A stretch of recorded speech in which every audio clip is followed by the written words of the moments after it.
Greetings. Happy belated New Year and welcome to a Quincy Institute webinar. I will introduce our esteemed panelists in due course, but first, I am Mark Episkopos, Eurasia Research Fellow at the Quincy Institute for Responsible Statecraft.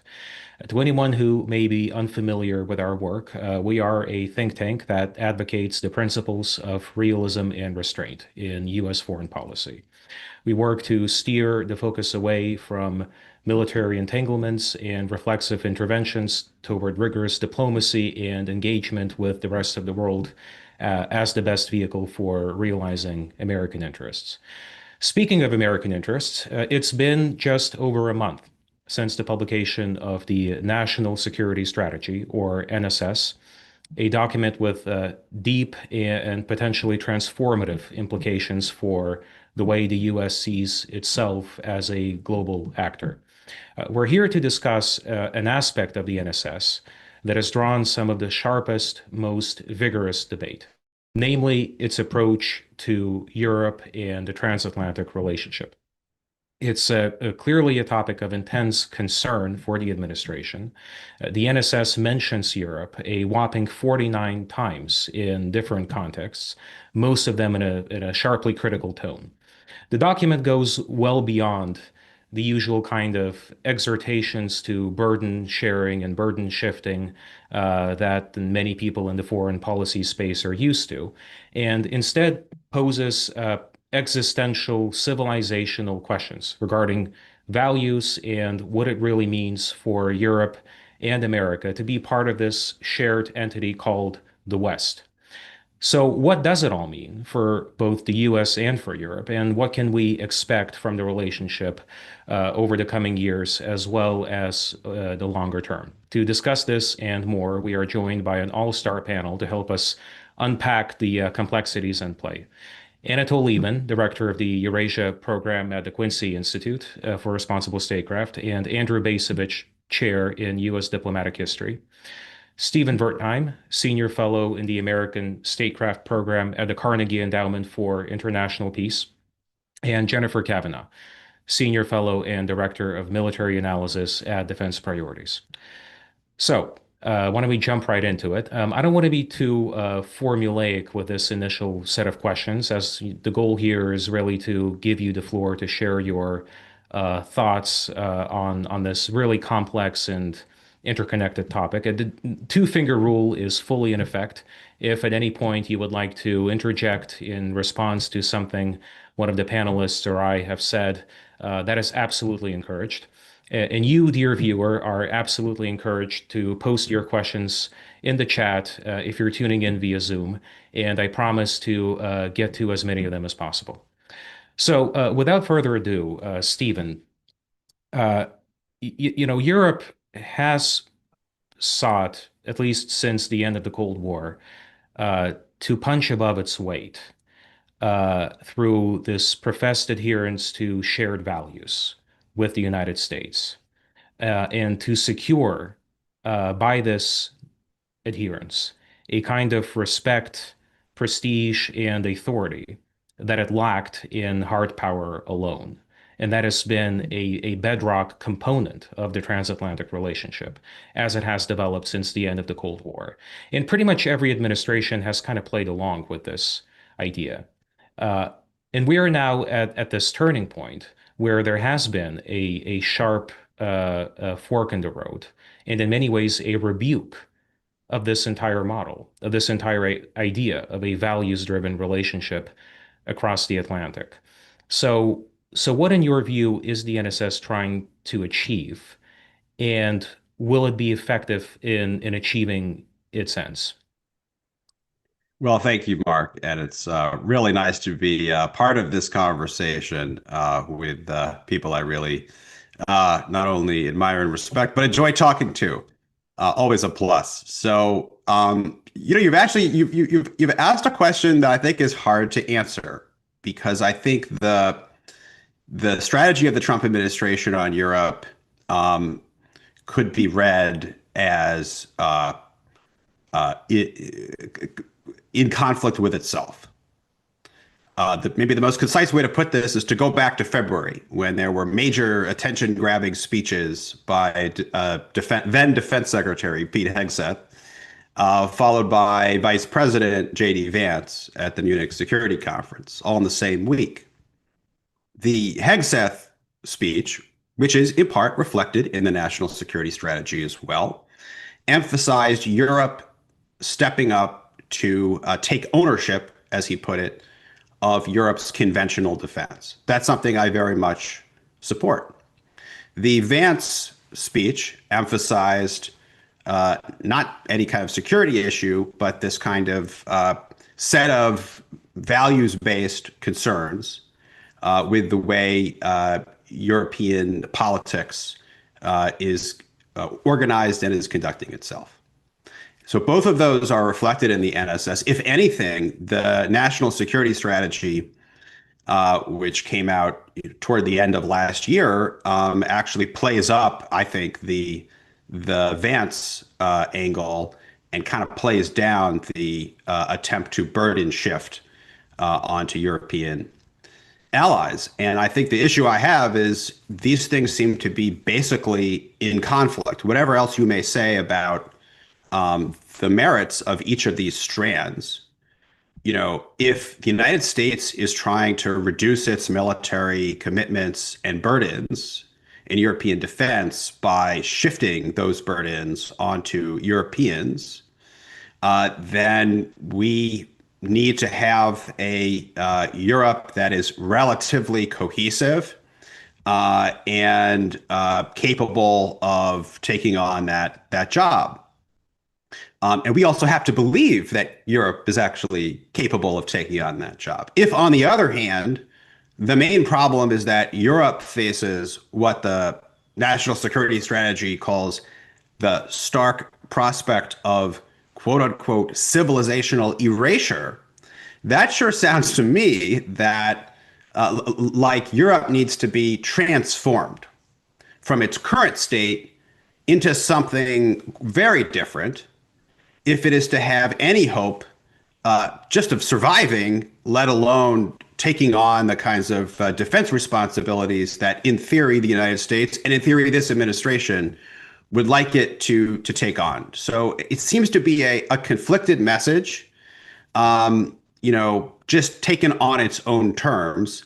And as somebody who does want to see the United States shift the burden to Europeans, I'd obviously prefer that part to win out over the other part. I'll just say one more beat. I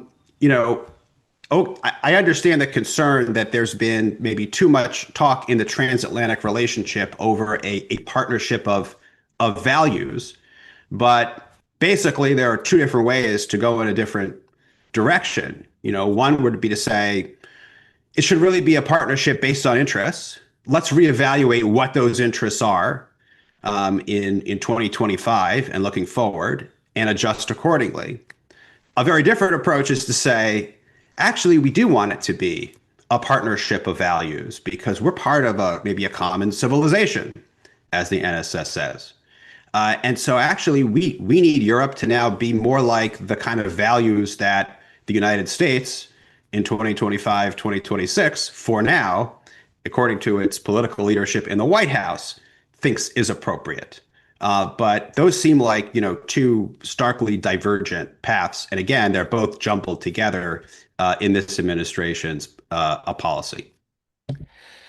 So this really puts into stark focus the issues around values and civilizational topics that we'll get to over the course of this discussion. But Jennifer, on the issue of burden shifting, burden sharing, every president since Eisenhower has complained that the Europeans are not doing enough for their own defense, and that the defense dynamics in the relationship have to change, and they have to change quite starkly in terms of Europe doing more. And yet this has always kind of gone in one ear and out the other. We've always complained, the Europeans have always kind of nodded along, and nothing really has happened. So is there an argument to be made for a kind of shock therapy, for really, taking a sledgehammer to this problem as a means of waking the Europeans up to the realities of their situation and the need for this whole relationship to be reevaluate? I mean, do you see value in taking this kind of very drastic tone as a way of finally getting the Europeans to do that which they have been reluctant to do for many decades?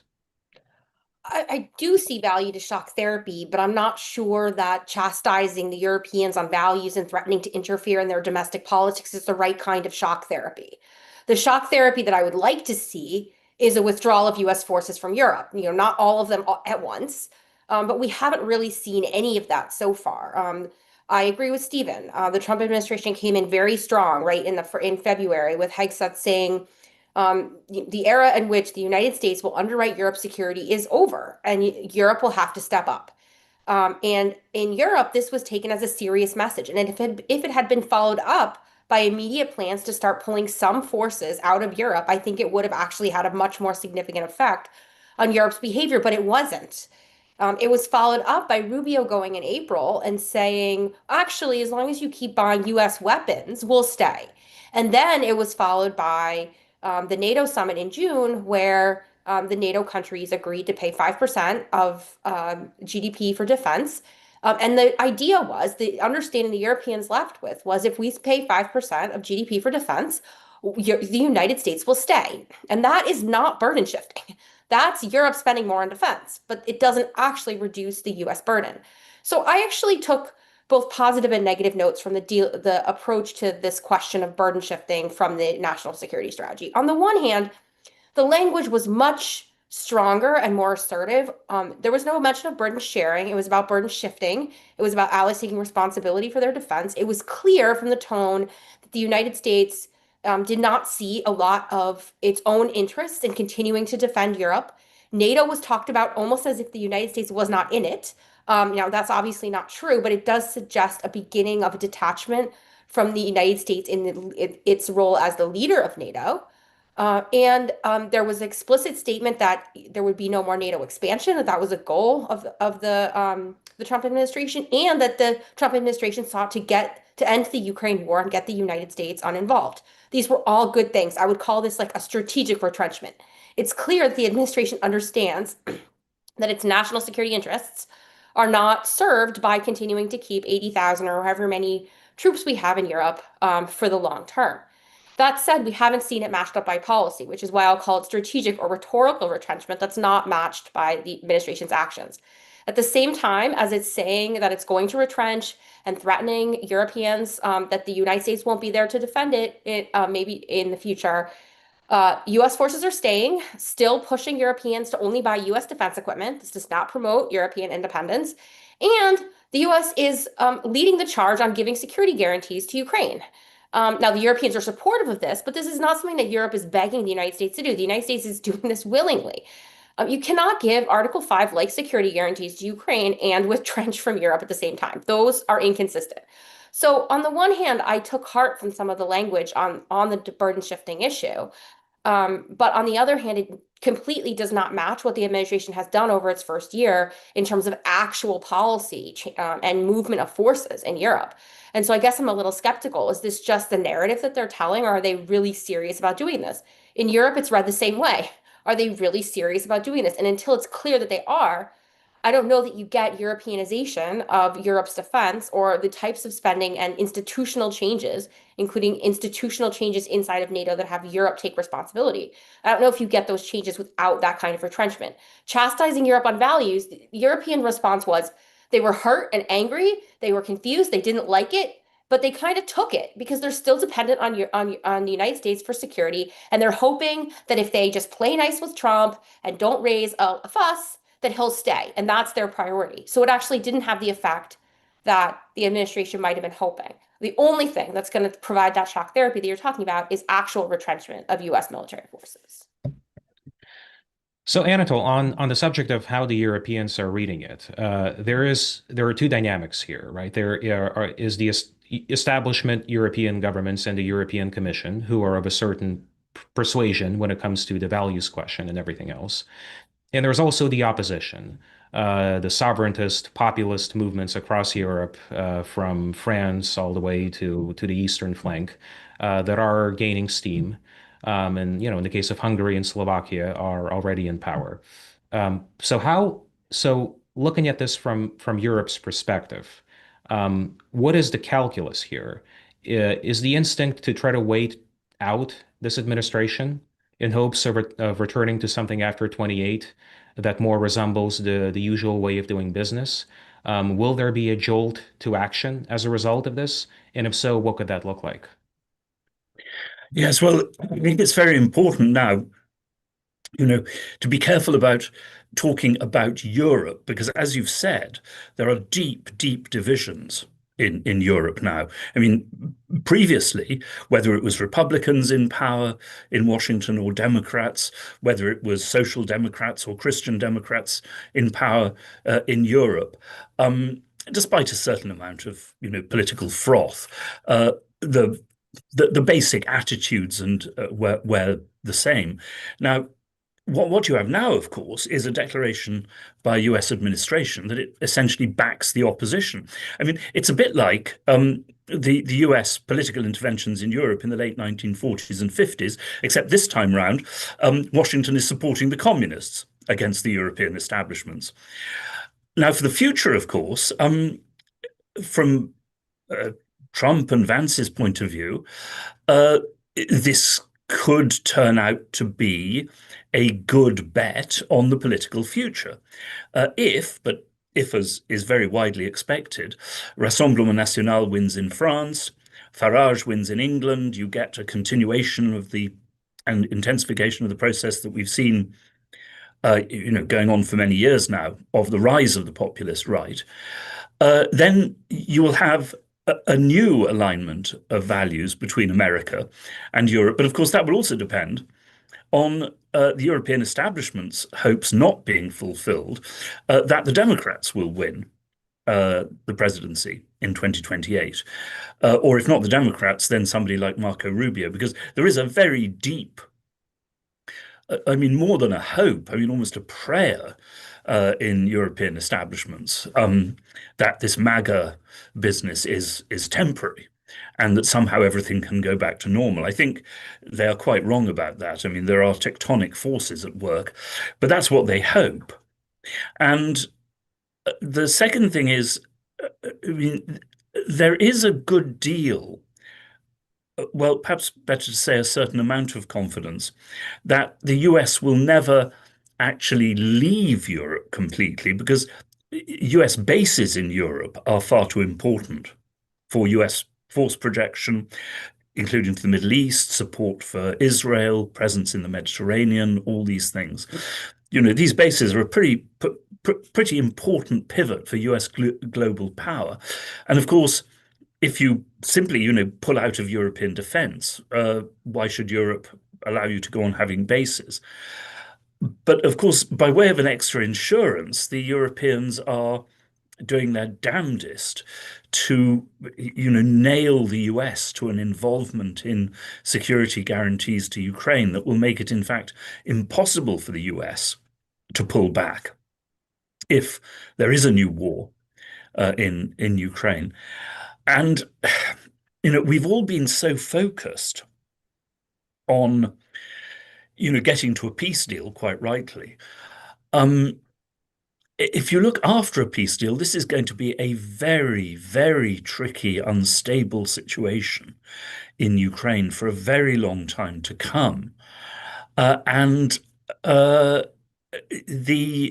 Europeans are stuck really on that between, I mean, the European establishments, I should say, between their commitments to Ukraine, which they find it impossible to back away from, their desperate fear of being left on their own to guarantee Ukraine, and their hope that if not this administration, the next US administration will in fact, come back full bore to involvement in European security. But in the end, so much of this will simply depend on who wins elections in future in Europe and in America. And also, of course, whether the same people win elections in Europe and America. Because if you have opposing political forces in Europe and America, then obviously that will make the relationship very much more complicated. So if we can perhaps drill down on this issue of values, which clearly this document is extremely concerned with, Stephen.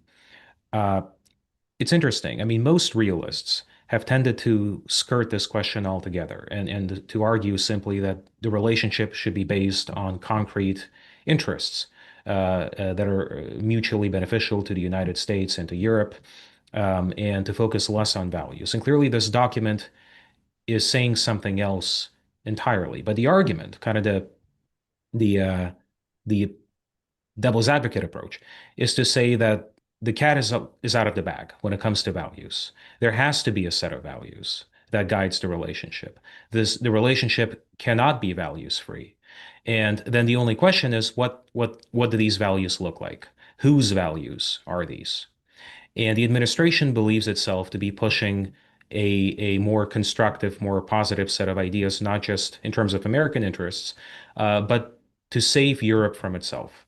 There seems to me a persistent belief in parts of the America First movement that Europe is on a death spiral, culturally, socially, demographically, and that this death spiral has stark repercussions for the United States because we are left with a crippled, debilitated uh, ally that is becoming weaker by the day and is on the verge of collapse. And if the European project is not rescued from itself, then that poses a real strategic conundrum for the United States down the line. So, I mean, trying to see it from that perspective, is there value in, instead of trying to kind of dance around the issue of values, in confronting the issue of values directly, which I know as realists we're kind of averse to doing, and trying to propose this, what the administration sees as a more positive, more constructive program for how Europe should see itself, which gets us to this idea of a strong, vibrant, robust Western civilization that is unafraid of its achievements and of its great history, and trying to push that to the forefront of the alliance. That I think is the administration position.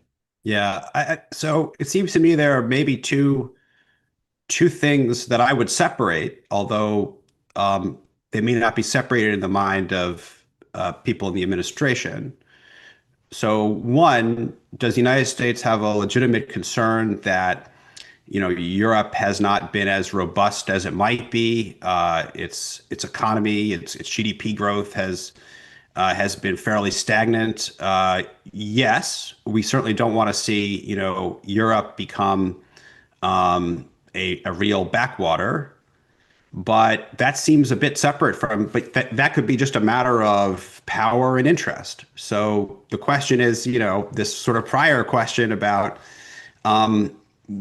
whether values or interests should take precedence. I think you can tell where I stand on that. And I think for many people of this persuasion, the very idea of national security, I mean, it raises the question of what is the nation or the entity that is being secured. For them, I think I take the national security strategy language actually on this score at face value, right? They actually believe the United States is not just a nation state, but is part of a civilization that includes Europe. But that then cuts against the whole ethos of America first. But when it comes to just like the empirical reality of Europe, the national security strategy dropped overnight when I happened to be in Stockholm. So I woke up after going to the night market, beautiful place. The idea that Europe is in a death spiral seemed a bit odd to me. I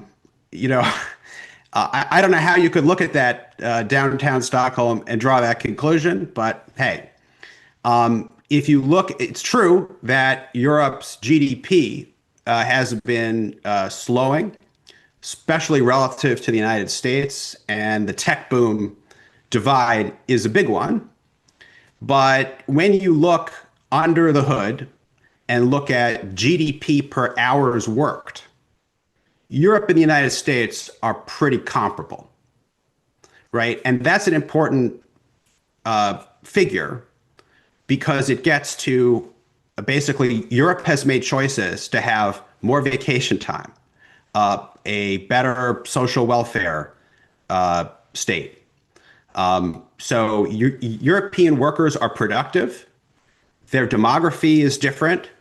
That affects their overall GDP. Yes, there's some differentiation in terms of tech at the high end of technological innovation. But, I think we're really speaking to this kind of cultural sentiment that I just happen to not agree with. But I think even more importantly, there's not going to be that many Americans. Maybe I'm wrong about this, but it's certainly not going to be a kind of basis for a bipartisan consensus, right? And I think that's a sort of significant factor when you look at this national security strategy. I mean, most of these strategies are written to the extent the ideas allow, with a view towards the future and to the opposition party in the United States coming in and carrying forward the essentials of that strategy.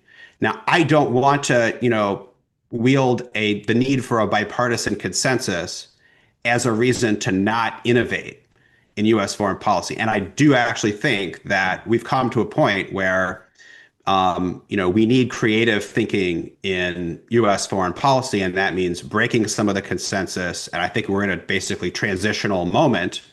And we'll have to muddle through to be able to get to the point where we can arrive at a new basic framework that can inspire some degree of bipartisan support. So believe me, like I don't want to try to keep the administration from putting forward new ideas, but you might have just expressed a concern about Europe getting weaker and not having the self-confidence it needs to do the things that are in the interests of the United States to do. It doesn't even say that Europe is in civilizational decline. It says it's on the brink of, quote, civilizational erasure. Look, this is racist language. As I see it, I don't think you could find many Democrats who won't see it that way. And so, as somebody who actually wants to support the burden shifting agenda here, this is not a way to move us toward having a new framework that both parties, to some extent, can get behind. So that's one of the risks of this kind of shock therapy. Though I do want to acknowledge, you are right, Mark, that there is some value in it. We are seeing a shift in European capitals toward actually wanting to be independent of the United States when it comes to defense. Maybe other areas too, and that may be good or bad, but it is having an effect for better or worse, and there's not zero value in that shock therapy. If I can stay with you for a second, Stephen, how do you handle on the opposite side the kind of the Atlanticist neoconservative argument of be careful what you wish for? Because if Europe really does take real steps towards strategic autonomy and independence, that could lead to Europe taking positions that are at odds with American interests, to Europe doing things that we don't like, and us not having the leverage to punish Europe for it in ways that we once did, precisely because Europe is now more independent. So is that a threat that we should be concerned about?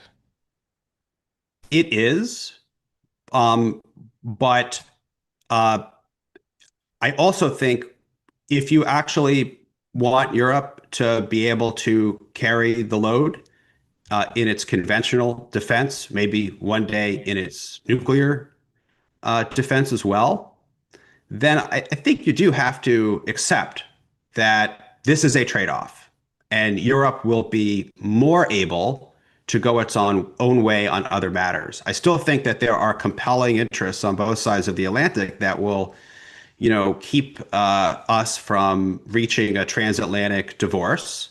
Nor do I really envision the United States leaving NATO altogether and playing no role in European defense. But actually, one of the concerns, just to flip your question around, one of the concerns I have about the national security strategy is that it seems to deny this trade-off altogether, by imagining that the United States can transform Europe to be in line with Trumpian values, and also back away. But then the new alignment of values will be the glue that keeps the relationship together. That concerns me because I think there's a failure to just accept that if Europe is less dependent on the United States, it is by definition more independent of the United States. Jennifer, I had a question for you, but did you want to follow up on what Stephen just said? Why don't you ask your question and then I'll combine my answer with my thoughts on Stephen's points. Great. Well, my question is about we talked about how the Europeans are perceiving this, but there's also the fact that this NSS was published in a town, in a strategic culture that is deeply transatlanticist by its convictions philosophically. And so in that sense, does it have a chance, whatever this administration is trying to achieve, does it have a chance to achieve it in the context of a Congress, of an intelligentsia, of a foreign policy community that is still completely wedded to the traditional post-Cold War way of looking at a transatlantic relationship? So I think yes, but it depends how the Trump administration pursues that goal. And I agree with Stephen that pushing on this values idea may not be the way to do it because I'm not sure you can make the necessary changes stick. So I think it's important to acknowledge the contradiction here between the statement that Europe is on the brink of civilizational erasure and the statement that we believe Europe can take responsibility for its own defense. If Europe is really in a death spiral, then are the statements that we hear people in the administration make, Europe is wealthy, Europe is technologically advanced, Europe can handle its own defense. Like this is what we tell, this is the narrative about why it makes sense to hand off European security to Europeans. Now, I certainly believe that it's also in US interests because I don't see a lot of value to US national security of having so many forces forward in Europe. It's just not necessary. But part of that is my assumption that Europe has the military capabilities even today, and if they invest more, certainly, to hold off, let's say Russia were to invade the Baltics, like to either hold that off or at least stop the any progress before it gets to Poland and Germany, which is what Russia would need to be a real threat to the United States. So how can it be true that Europe is wealthy and technologically advanced enough to take responsibility for its own security, but also about, at the brink of civilizational erasure? And if our interests in Europe's, non-erasure are so high, then how can we pull back from its conventional security? How can we make any changes to U.S. forward posture? So I see a real contradiction that suggests that we actually don't believe that Europe is on the brink of civilizational erasure. There are just certain things that we would like Europe to change. And, to your point then about, are we worried that this becomes, a double-edged sword in the sense that Europe becomes too independent? I guess in my view, like that's the point. We should acknowledge that restraint and retrenchment, which is at least what I want, and I think what Stephen wants, from Europe comes with a cost, and that cost is lost influence. It's a diminished ability to tell Europe what to do. And that's part of the reason why I don't think it's happened yet, is that the current administration seems to actually like Europe's dependence on the United States because it can use that dependence to coerce Europe in economic and cultural and other realms.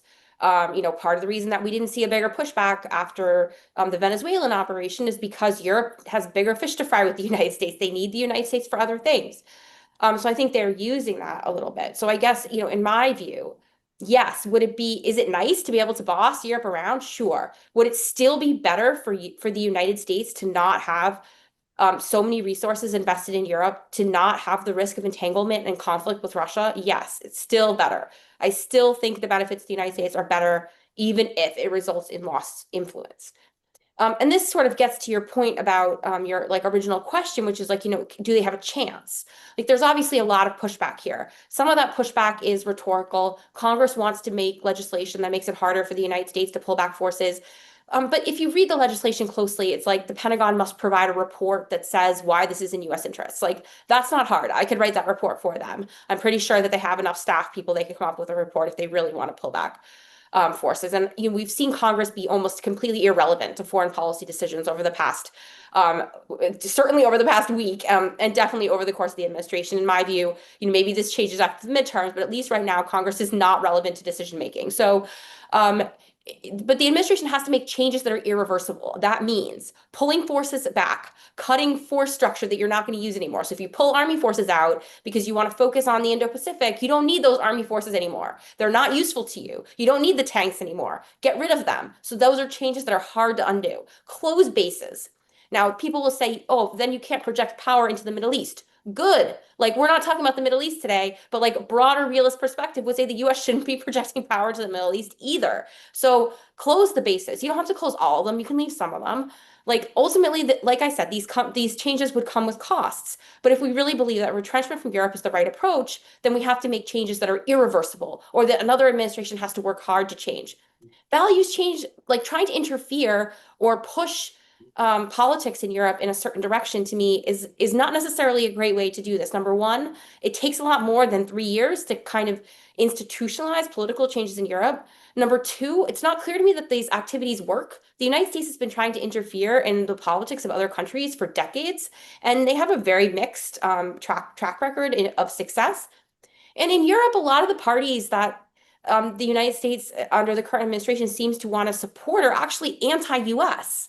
Unlike certainly in France and even in Germany, like the right-leaning parties don't like the US all that much. It's not clear to me that getting US support is what they want or it's going to help them that much. So I guess I'm not sure that values-based changes are things that are going to stick. Whereas I think that if we really want to pull back from Europe, and we really believe that Europe is strong enough to stand on its own and that US interests can still be protected, which is sort of what the administration articulates throughout much of the strategy and as in many of its policy documents, then these changes have to be like, changes that can't be reversed, institutional changes, changes in infrastructure, changes in force structure.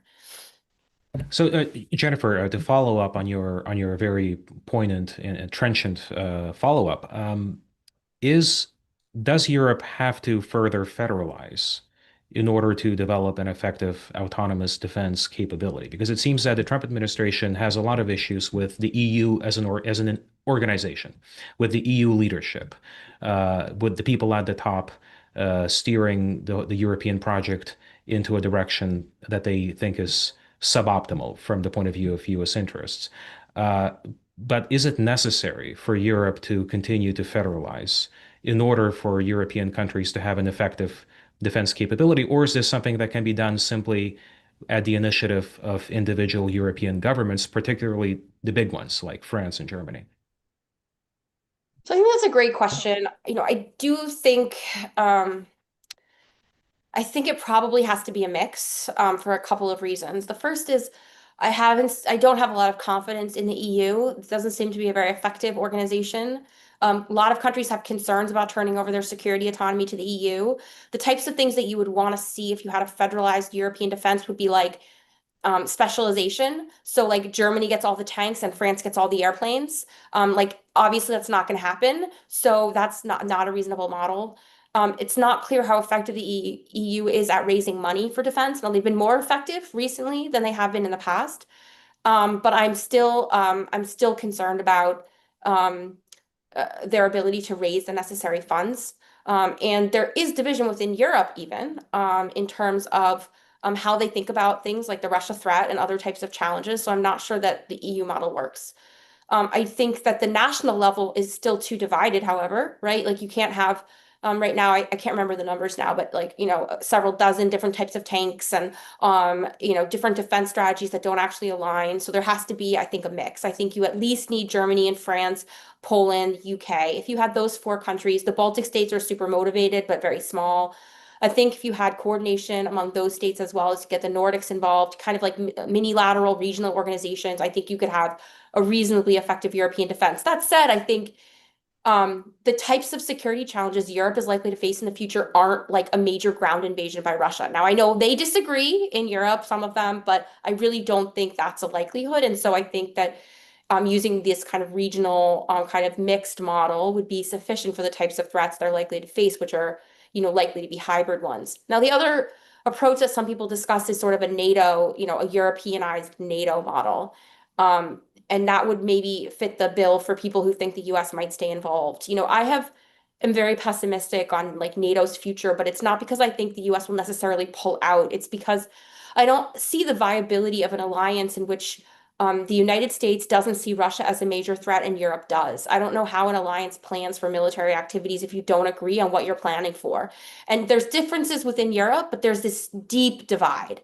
And I think irreconcilable divide between the United States and Europe on how to approach these issues. So I actually think Europe would be better off with its own security organization, or if it took over NATO entirely, at least took over leadership in NATO, and then maybe the US takes on like combat support roles. But I think there's kind of maybe that's like three different sort of models. I think any of them could work, but they should pick one, decide what the threats are, and move forward with it. Instead of right now, we're kind of like in this world where everyone believes there's a big threat, but no one can tell me what it is, what they're planning for, what's the mechanism. And so, maybe that's just a function of where they are in their defense maturity process. But that's sort of how I think about it. Well, thank you very much for elucidating us with the nuts and bolts of how this would actually work. Our viewers are champing at the bit to get in here with their questions. So these I would pose to all of us, to all of you. Feel free to jump in to answer these, hopefully in a kind of a lightning round kind of fashion, because we do have a lot of them. John Koenig asks, how credible is Article 5 today? After all the conflicting statements by Trump and his administration, have we passed a tipping point? Should Europe, the EU, a coalition of the willing, or something outside NATO, work on an autonomous European nuclear capability beyond the UK, France, and whatever has happened between Berlin and Paris? That's to both of you. All right, maybe I'll start, Stephen, and you can go. Okay, so I think, in my view, Article 5 has always been a little bit of a bluff, especially since the end of the Cold War, especially as NATO expanded. I think the Trump administration sees its NATO commitment very differently than past administrations. A literal interpretation of Article 5 never meant that the United States had to send military forces, right? There's a range of different things the United States could do.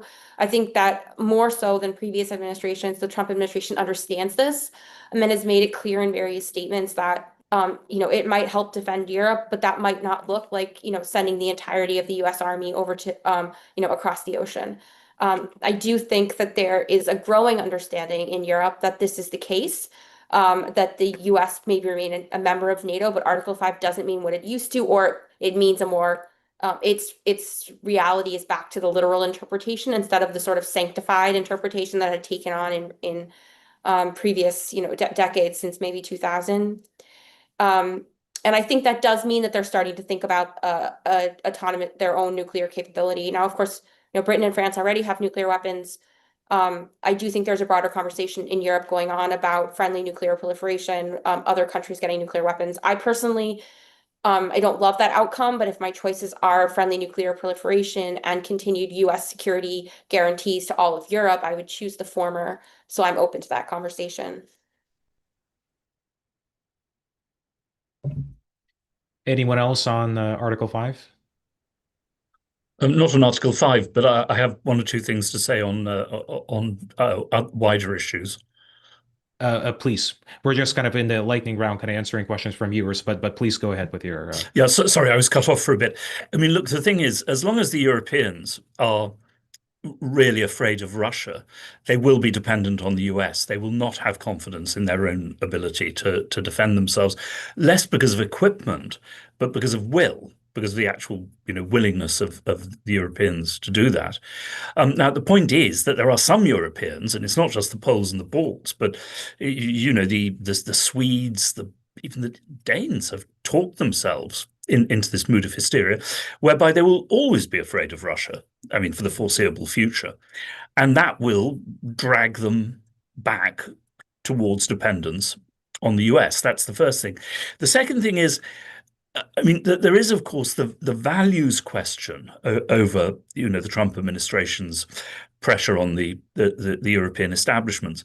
But there is also, I mean, what could be called realism from a different angle, which is the concern that a combination of mass immigration, economic stagnation, and the backlash against these things and failure of assimilation will eventually lead to civil strife in Europe, or at least, I mean, completely paralyze European governments.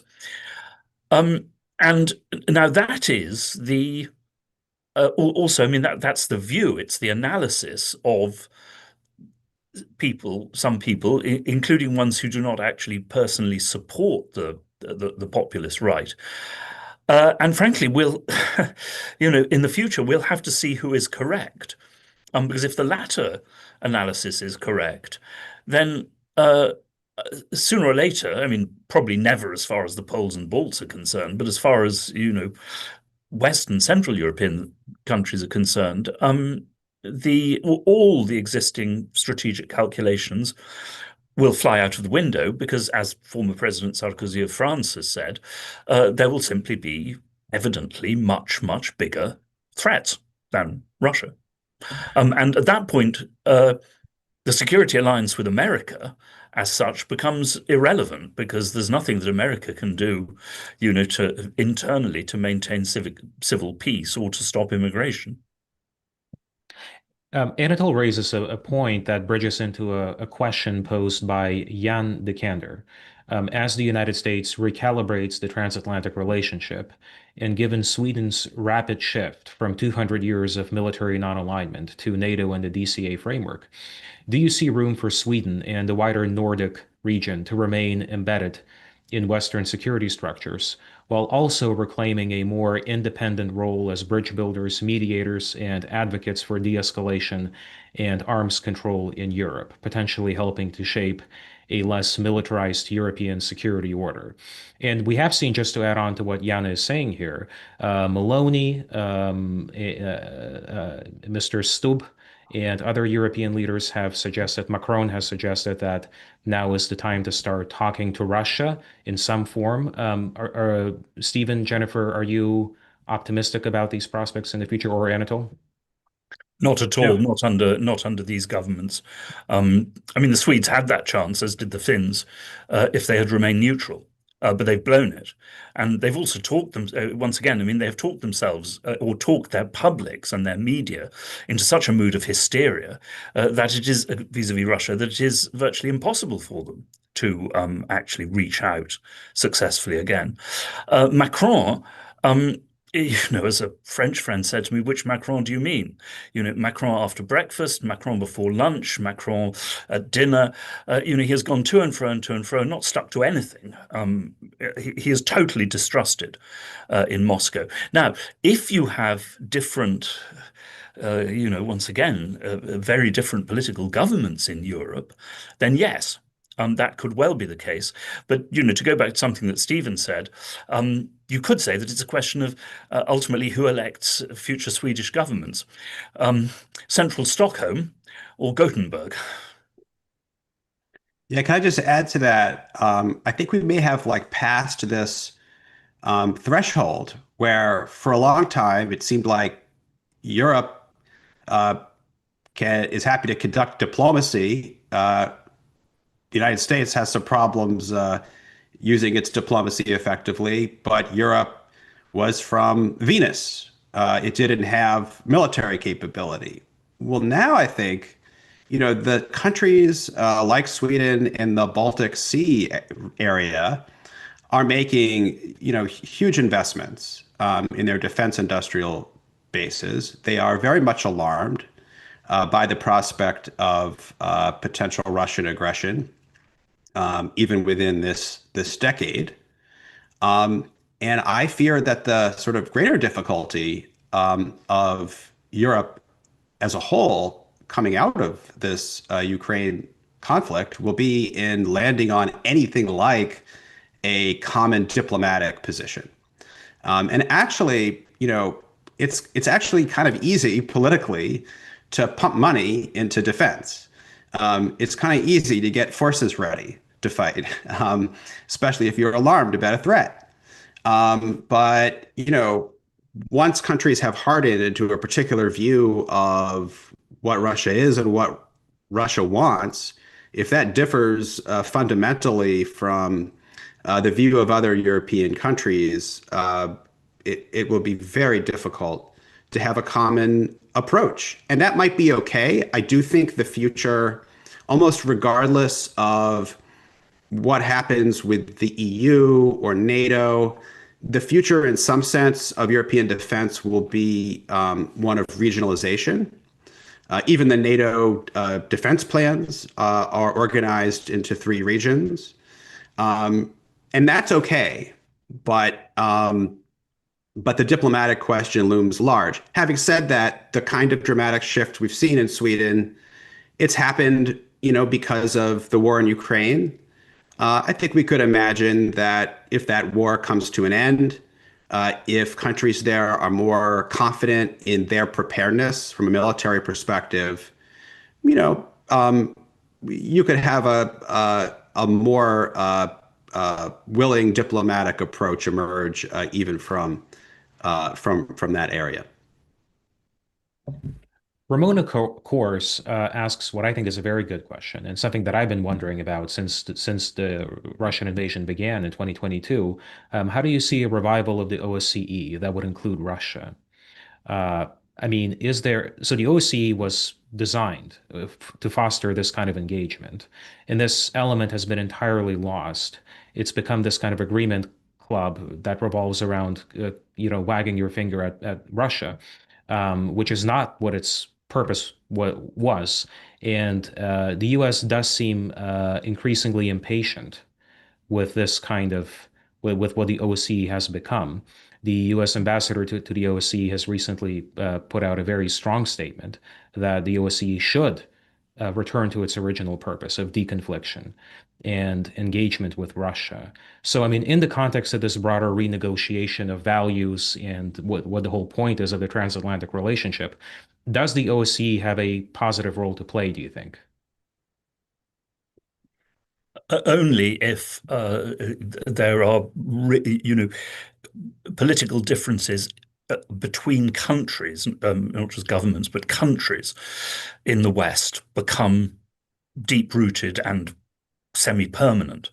Because until that happens, possibly not including America, but certainly the Europeans will continue to do what the Russians say they've been doing, since the 1990s, which is simply agree on a common position and then line up against Russia. And Russia is deeply distrustful of this. I mean, my own view is that if you want an organization to play a part in Ukraine or anywhere else that will be, have some hope of being genuinely neutral, you have to go to the UN, the United Nations, at the moment. For the future, once again, it depends on, what happens politically in Europe and in America. So I think the OSCE has to go away. I think it's too tainted at this point. Like, I don't think anyone trusts it. I don't think Russia would, even if the changes that Anatol described occurred, like, it's been like its reputation now is so damaged that I don't think anyone would trust it. So I think it has to go away. Maybe there's some new organization that forms. I agree that the current administration isn't too fond of multilateral organizations, period. So maybe that's not necessary. But I don't think it's the OSCE. I also don't think it's the UN, which I think is also at this point not really seen as all that neutral. So I think, if there is an organization to play a role in either Ukraine's future security or bridging the divide between Europe and Russia, I think it has to be something new, bespoke to the current situation. Like, I don't think old organizations and old institutions and even old treaties that were made during the Cold War, at the end of World War II, or even right after the end of the Cold War, like, I just don't think they fit the world that we live in today. So we have only 5 minutes, and what seems like over a dozen questions on the elephant in the room, which of course is Greenland. There are many different variations of this question by Tracy Wilson, Lance Lindblom, Mutaz Ahmadine Khalil, and others. But perhaps each of you can just very briefly, unfortunately, it has to be quite brief, provide your perspectives on the question of Greenland.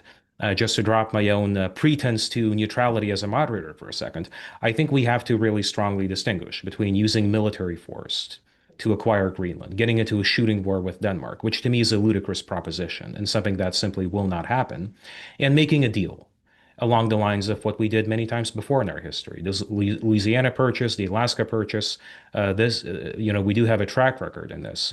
But I mean, how do you see the whole Greenland situation playing out? Because it does seem, especially after Venezuela, that the administration is serious about this. This is not simply something that they're talking about and then they're going to move on, but this is something that President Trump intends on pursuing.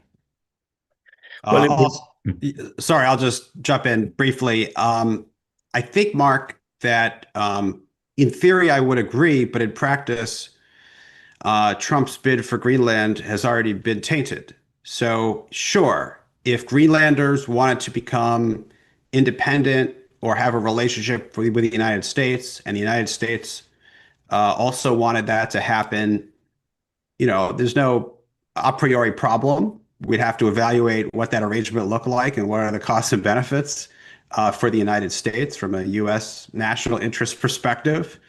The problem is that the president began by standing up in major speeches. I think it was this first State of the Union speech less than a year ago, by saying we've got to have Greenland. So he said he wants to annex. So at this point, a purchase, while it would be much preferable to some sort of military operation, it would be purchase at the point of a gun.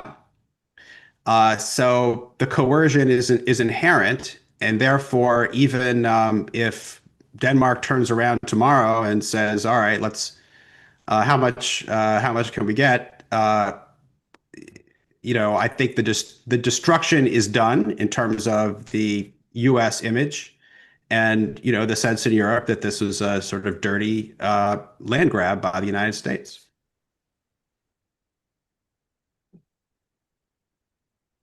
Anatol, Jennifer, on anything on Greenland? Yeah, I mean, I agree with Stephen. I mean, whatever happens, this will be felt in Europe as a deep humiliation. I mean, whether the worst can be avoided will also depend on basically whether the US can offer a colossal bribe to the admittedly very small population of Greenland, and whether enough of them accept that bribe, because I mean, this is the big difference, between the Louisiana Purchase and the Alaska Purchase. I mean, the US bought them from European autocrats. Napoleon just had to sign it.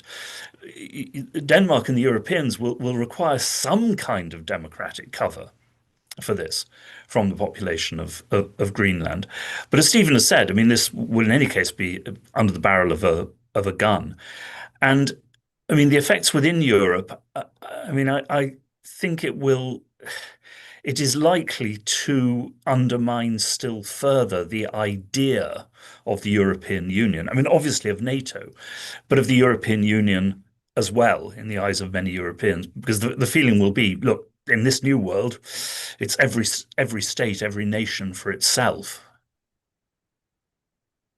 Yeah, so I mean, I agree with what Stephen and Anatol have said, but I guess I want to come at it from a little different perspective. So first of all, I think it's important to recognize that Greenland is in a strategically important location. Operating from there militarily, having access economically are things that are in U.S. interests. The United States does not need to own Greenland to access those things. Greenland and Denmark have been very clear that if the United States wants to open more bases, put more forces there, increase their economic investment, all of those things are open. They have said no to nothing except giving Greenland away. So it is not necessary for the United States to own Greenland to secure its national interests. And in fact, in my view, it is counter to those interests, not only because it would be a dirty land grab, but because it is more cost. If we own Greenland, we actually have to govern it. Now, maybe that's not that costly, but it's still additional cost. Like, we have a pretty big budget deficit. I heard that we're going to be spending 1.5 trillion on defense. So I think we need to cut corners somewhere. I don't think we need to, and we're currently running Venezuela. So, I don't think we need to increase costs more. So I don't understand the value, except that it's about power, basically, which is, what, in my view, what Venezuela was about also. But that's not U.S. national interest. So as a realist, you can acknowledge that these things are in U.S., that having access is in U.S. interest, but owning it is not necessary. I don't see military force as really a good solution I don't think it's that likely, but it also doesn't get Trump what he wants. Like, so you put 100,000 forces on the ground, you plant a flag, you say, we own Greenland now, but that doesn't give you sovereignty. That doesn't give you political control. It doesn't give you economic control. You could try to take over the government buildings and like install a fake ruler, still not sovereignty. And so you really do need a political or economic mechanism. You do need to coerce through that way. And then you get into all the problems that Stephen and Anatol have already talked about. So in my view, it's just it's unnecessary. It would probably destroy NATO. As I said, I don't think NATO is going to survive anyway. So that's not my primary concern. My primary concern is just that this is not a step towards US interests. This is just about exerting American power in a way that's not required. And as a restrainer, I would like to focus on what the US must do, not what it can do. I'm afraid that brings us to the top of the hour. A big thank you to our panelists and to all of you for tuning in, for participating. Before I let you go, let me mention that you can find our upcoming events on our website, quincyinst.org/events. That's QUINCYINST.org /events. You can also subscribe to the Quincy mailing list from our homepage, quincyinst.org, so you'll receive invitations to all our events and be able to follow our work. Thank you again for participating today and for joining in our efforts to promote ideas that move U.S. policy away from endless war and toward restraint and diplomacy in the pursuit of U.S. interests. Thank you.